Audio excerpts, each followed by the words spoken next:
Rolling Dero. Yep. Ladies and gentlemen, boys and girls, welcome to another session of the Playhouse.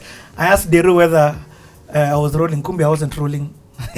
Anyway, excited to be here. Wow, wow, wow, wow, wow, wow. If you know how long this conversation has been pending. Right. If only you guys know. This feels like a reunion. I feel like I'm interviewing or having a conversation. I don't even... Aroro gave me a new word for this. I'm having an inter-conversation with my small sis. This has been maybe almost over about 15 years in the making. Wow. Yeah.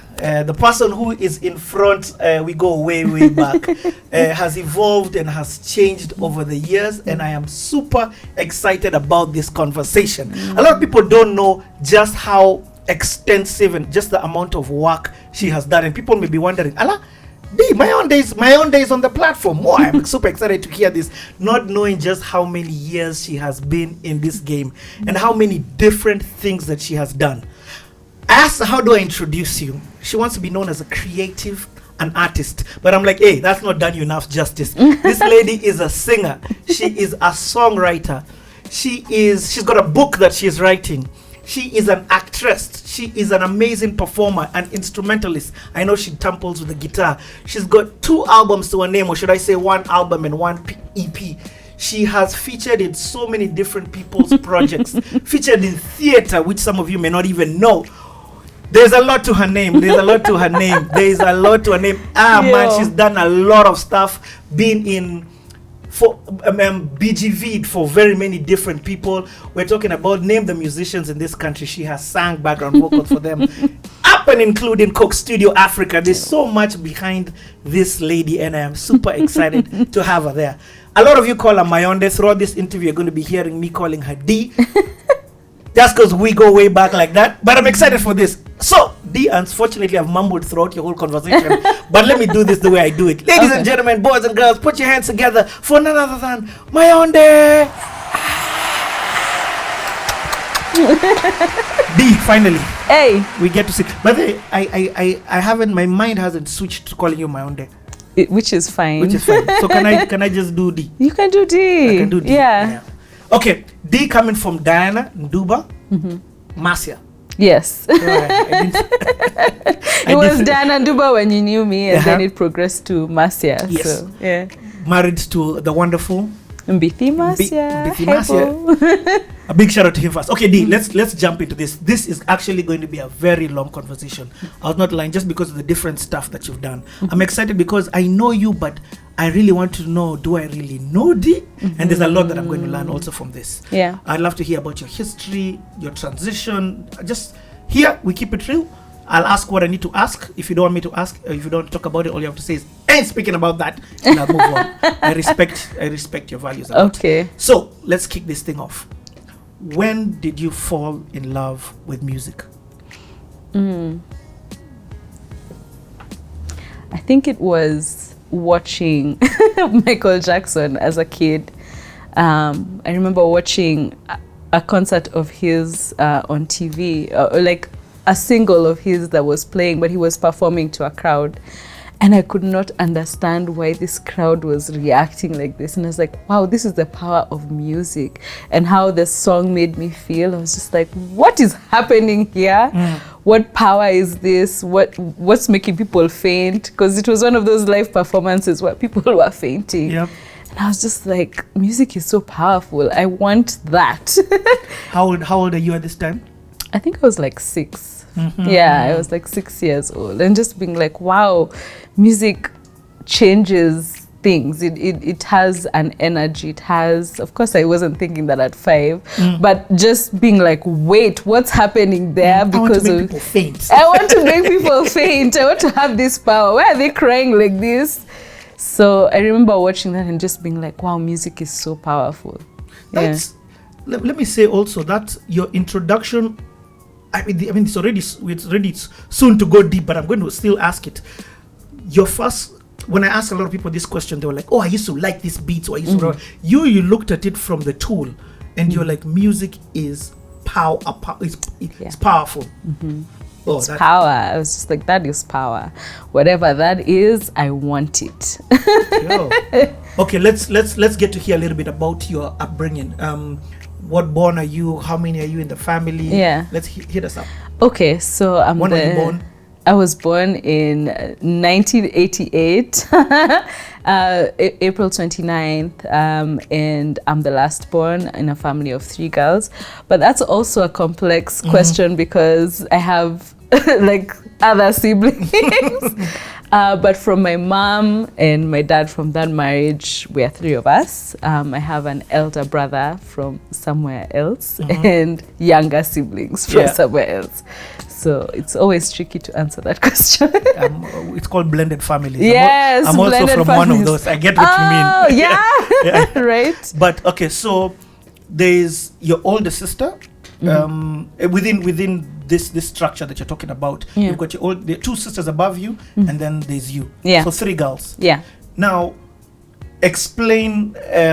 I know there's a mix of countries within you. Right. Yeah, it explains where the beauty comes from. Ow. Let me just let it out, man. And you are looking hot. Thank you. Superb as usual. Ni mwamba. Ni mwamba. Yeah, my mom is from Rwanda and my dad is Kenyan. He's Kamba. So they met at work. That's how they found each other. My mom studied here, so she found work here, and yeah, that's how that mix happened. Okay, so you're saying 1988 is when you're born. Yeah. Where are you born? Are you in Nairobi? Are you in Kigali at this time? Nairobi, Kenya. Yeah, I think I was even born in MPESA, if I'm not wrong. But yeah, I was born here, raised here. I think I went to Rwanda for the first time just immediately after the genocide. So I feel more connected to my Kenyan roots than my Rwandan roots. Yeah. Yeah. Okay, so tell us then a little bit about growing up. Kindergarten, where you go to primary school. Yeah. Okay, so I went to Makini for primary school, and that was such a strange experience now that I think about it, because it was like one of my first tastes of classism, right? So like the hood I grew up in was pretty middle class, but we had, it wasn't like rich middle class. Where is this? Magiwa Ngumo. Okay, it was Ngumo, pretty chill. Like, so you're still playing with kids who are going to Shadrach Kimale, like who are going to the public school. Your friends are just down to earth. And then going to Makini, and it's like politicians' kids and their trips to South Africa. And so that's really where I felt like, oh wait, there are people who are like rich. So this is what rich is. So this is what rich Daddy, is. are we poor? I guess we don't go to South Africa for holiday. Just be like, wait, what? So Makini was interesting in that regard, but it was a really good school. There was a lot of emphasis on grades and passing, and so they really worked us. And you joined Makini from class 1. Yeah, all the way, class 1 all the way to class 8. Whoa, okay. Yeah. And what year do you start? Makini? Like standard 1. What year was that? Yeah. Wow. Hey, you're making me do math. I was just like a very long time ago. 88 plus, let me say 6. So 94-ish. Yes. 94. Let's go with 94. A lot of people start class 1 when they're 6 years old. Or at least back in the day they did. Yeah. So what are you... Tell me about Makini. So if it's 94, 95, 96, that time, class 1, 2, 3, 4, 5, whatever it may be for you, let's talk about let's talk about 2 things. One, how is the home upbringing? Tell me about the relationship. In fact, let's start there. Let's start with you and your sisters. Yeah. How's that vibe? You're the last born. Yes, I'm the last born in a family of brilliance. So my sisters are super intelligent, super smart girls, have gotten into national schools. And so there's a standard that I'm supposed to meet. And so I'm just like, yo, we have to get to a national school, we have to be in the newspaper, we have to get an A, we have to I know I have to live up to this. And I'm so grateful for my sisters for being that standard. that I had something like that to reach for. Okay. Now I realize it's a blessing, but at the time it felt like, oh my gosh, I'm the black sheep. I need to like get this thing. I need to be like them. So there was a lot of pressure, and I don't even necessarily think it came from my parents. From yourself?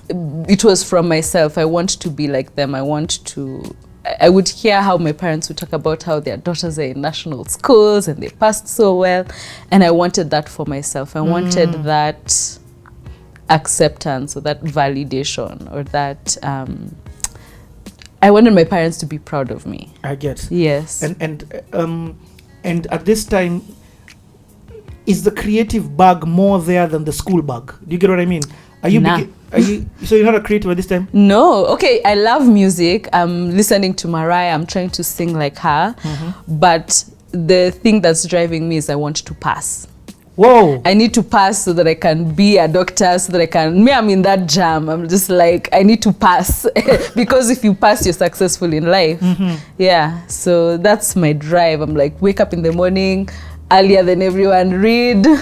We had like preps on, and like Makini was intense when it came to like preparing for exams. Yeah, I get it. So yeah, I'm like, I have to pass, I have to get to a national school. That's what I'm thinking. Yeah. Okay. What about Sunday? Is there? The only reason I'm asking is me. This way I met you. I met you in Baku. Right. So I'm wondering, is the church influence starting at this time? Completely. I think I got saved when I was like 8 years old. My mom used to buy us devotionals, like Daily Bread, and I remember reading it. But like my salvation was more fear-based. It was more, I don't want to go to hell. Heaven's gates and hell's flames. Yes, exactly. It's like, oh my gosh, like God is going to he's this guy in the sky who's going to strike you down if you sin. You do not want to go to hell, so be a Christian. And also I want to pass, so God is going to help me pass. So I need to be right with God. But I'm still listening to Mariah and Whitney and trying to sing. But I do have an awareness of who God is. There's Sunday school. So you're going to church? I'm going to church. Are you singing in church at this time? Junior choir, actually, but not towards standard 8. When I'm like in class 4, class 5, class 6, I'm in junior choir. I'm doing the Christmas plays. So I know Jesus. At Nairobi Baptist Church, yeah. Okay. And are you, this music thing, for you, you don't feel at this time like I'm a singer, I have good vocals, I have a good voice? None of that is there? Are people telling you, are your schoolmates in school? Well, okay, so Makini had like choir, it had drama. So like, of course, I'm part of those clubs, and I love to sing. And when I hear a Mariah song and I've read the lyrics in Young Nation, then we're over there at the swings, we're singing for each other. So I'm curious about this gift to sing. And I recognize that I have a voice, and I'm teaming up with the other people who feel like they have a voice too, and we're singing, but it's more like for fun. This is what we're doing at break time. Okay. Yeah. Personality-wise, are you outgoing? Are you timid? Are you reserved? Are you extroverted? Okay. Not now. Yeah. Back then when you're in Makini. Yeah. So this is the tricky part about Makini. When I was home, or like in the estate or with my friends who are now like down to earth, and like the people who know me, I'm outgoing, I'm sociable. But in school, there was a lot of bullying. There was a lot of you can't sit with us. So in school, I'm more reserved, I'm more quiet. I'm finding myself almost forcing on people to be friends with them, but there's the understanding that in this scenario I am less than. Yeah, I am less than here. That's what I learned in primary school. And you felt it? I felt it, and I felt the thing of, now what gives you worth is what car your parents are driving, or who you're friends with, or whether you made it to the South Africa trip, because now there are inside jokes about what happened when we were in South Africa. You get, like, there was a lot of, there's a feeling of rejection. That's where that seed of rejection started. Yeah. what's the relationship like at home? Mom, dad, between you and them? Oh my goodness. So I feel as I was just starting to grow up, I feel like I was the child that came in as the marriage was breaking. Oh. Okay. Yeah. So I have very good memories up to a certain point, and then chaos, it just started getting chaotic, or a lot of disruption in the home, or a lot of absenteeism, if that's a word. Yeah. Like now careers are growing, people are growing apart, there's a lot of fighting. So that's really what's happening at home. So I didn't feel really accepted at school, and at home it felt like things were now just starting to break. Yeah. Yeah. And did that top level break, by that I mean your parents, did that now affect positively or negatively the relationships with your sisters? Because those are probably the only ones else who understand what it is that you're going through, because they're also going through it. Yeah. Okay. So the eldest and I have 9 years apart, and then the middleborn and I have 4 years apart. Okay. So it doesn't feel that big now that we're older, but when you're in school, like that means one is already in high school, she's finishing. Another one is getting into high school. So I was there. I was the one who was at home. I found that they had already like... And then boarding. They're in boarding, they're in uni, like, so where I feel like there was a split, and this now I'm wondering if I'm exposing my family's dirty laundry, I don't know.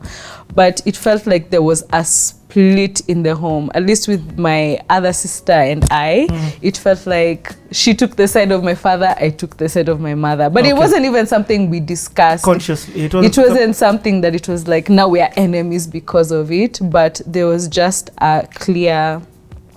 You see this person's perspective, me I see this other person's perspective. You are more of this person's friend, me I'm more of this other person's friend. And then the eldest one kind of already had her own life, like she was already more established in who she was, I think. At least that's my opinion. That's, I mean, and I don't ask, sometimes I don't prod on these questions. I prod on them to understand you. The moment I begin to understand you, like I've learned doing this CTA, things are connected. Things connected, then you begin to understand. So that's why this person did this thing. That's why this person became such a go-getter. That's why this person was shy or timid. That's why I asked these things. But feel free not to talk about what you don't want to talk about. That's I'm not here for udaku. I know, I totally get it. And that's the power of a story. Like there are so many people who can watch it and be like, I relate because, I went through that in my family. So I see the benefit of sharing. But it's just wondering how much to share without now engaging someone else's story. Fully understand. Okay, swiftly moving on. So I've understood. I mean, I've got a nice foundation of your growing up from what you've shared. So now we're in Makini. Your aim is to do well, because grades is what everybody in the family does. Exactly. So let's talk about now, do you do well? I do well, but I'm heartbroken because this is my first taste of injustice. And it's something that's not spoken about. It's something that until recently, until in therapy, my therapist was like, this happened to my child too. It's something that happens. I thought I was crazy. Whoa. Yes, because there's something called standardization. Yes, I don't know if you've ever heard about it before. Maybe no. Just explain. Okay, so this is the theory about it, right? So in a school like Makini, where the education is like intense and we've been groomed to pass, you've done cuts upon cuts, mocks upon mock, like you know everything back front. Like by the time you're doing I think we'd even have cuts like weekly. Like you know how much, you have an idea of how much you're gonna get in the exam. You're already confident by the time you're stepping in. We do the exam, we pass. You already know this. I have it in the bag. We're gonna be in the newspaper. And what Makini would do, it would take the first 30 indexes and put them in their own school. So index 1 to index 30. Makini High School. Makini Primary School. Yes, not they would put them in their own school. I don't understand. Yes, so you take the first 30 index candidates, right? Number the 1 to ones 30. who have become number 1 to 30. That's Makini A. Yo. So then now the Makini B is like index 31 to 200. So for these 30 students, if they each get 430 plus over 500, then the mean, what is the mean of all those 30? Of course they're going to be in the newspaper, right? Yeah. So, okay, they had ways to make sure that we always have to be the school that's in the paper, but there was Makini A and Makini B. You are joking. I'm not joking. I'm not joking. So anyway, you've already and do been... these guys have a different teacher who comes to teach them? So they have the same teachers, but they're taught...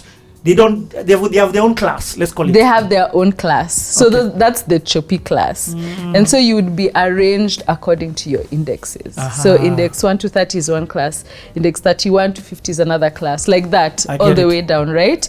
And so then... was there just 2 classes, or was there 31 to 60... 60 to 90, whatever. Exactly that. Okay, so those class A, B, C, D. Yeah. Okay. But then now the only difference, the only difference is Makini A is the first 30, Makini B is the rest of you. Okay. Right. Yeah, so this is we're gonna win, and there's no law against that. It's strategy. It's like we are always going to have the best candidates in one school. Okay. So I don't know if they still do that. Yeah. I hope not.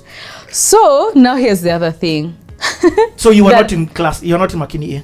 I was in Makini B, but like in the second class. Like now I'm in the first class of Makini B, yes. Right?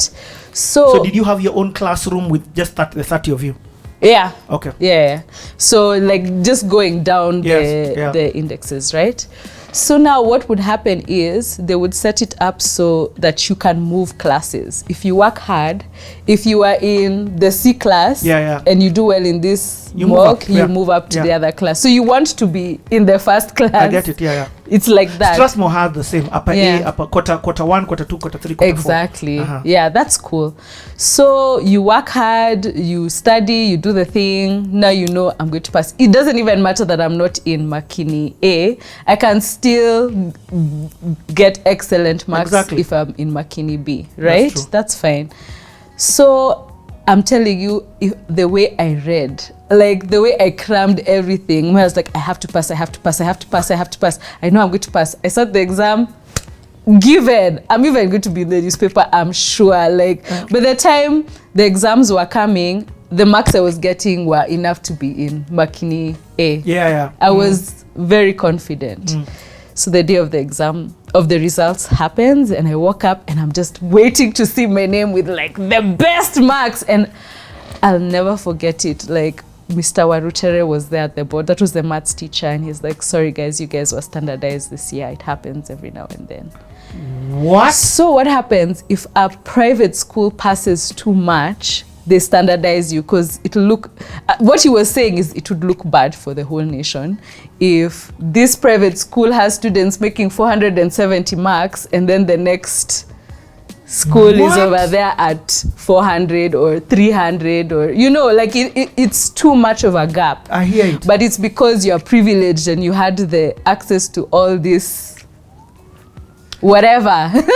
So we must reduce your marks so that the public schools don't look bad. Yes, this is what the teacher says. Now the reality is it could be that we didn't perform as well. That's also another reality. This could be a story. That's where I went almost, I was just like, I don't understand how I could have worked so hard, how I could have been so confident, how I could have prayed, how I could have been so good, and I didn't get the marks I knew I was gonna get. So I didn't fail. No, I get it. I didn't fail. But you know, let's say you're supposed to get maybe in my mind I'm thinking I'm gonna get 430 out of 500 at least. At least. Yep. So to get 398 out of 500, which is still an excellent, a really good pass. Yeah. But this is the tricky part. because I'm from Makini, if I have 398 out of 500, I can't get into a national school. Oh. It's because you've come from this place of privilege. To get into the national school, you have to have 416 and above. So, and if it's not that you didn't have those marks, it's that you were standardized. So now it's like, wow. I've had you, okay, first of all, I didn't know about this standardization.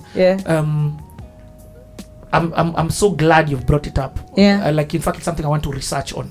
But number two, I've heard you say that it made you, it's something you've brought up in therapy. So this was already, let's call it what it is. It was already self-esteem or whatever unfairness being brought into your life, or that you felt, and that it affected you for the rest of your life till you're finding out. Because it was so layered. It's not only unfairness, now it's also doubt, but did it really happen? Because now it's not something that's discussed. It's not whenever you tell someone I was standardized, it sounds like you're just a victim. You failed and now you're making an excuse for it. No one talks about it. There was a shame now that you've taken on that I didn't pass as well as I thought. I'm not as good as I thought I was. I'm not as good as I thought I was, or I'm not as intelligent as my sisters, or I didn't get into a national school. I didn't keep the standard. Now I've been called to a provincial school. Your sisters went to Alliance, or they went to national schools? One went to Kenya High School, another one went to Alliance. Sheesh. And they studied in Nyeri. They went to Mount Kenya Academy. Went to the same school with them. I went to Mount Kenya Academy as well. Oh, cool. Yeah, so they were in a position that favored them, because if you're in Nyeri, they want those. Who's going to standardize you in and Nyeri? Mount Kenya is a good school. Mount Kenya is a really good school. It is a really good school. Shout out to Miss Mwangi.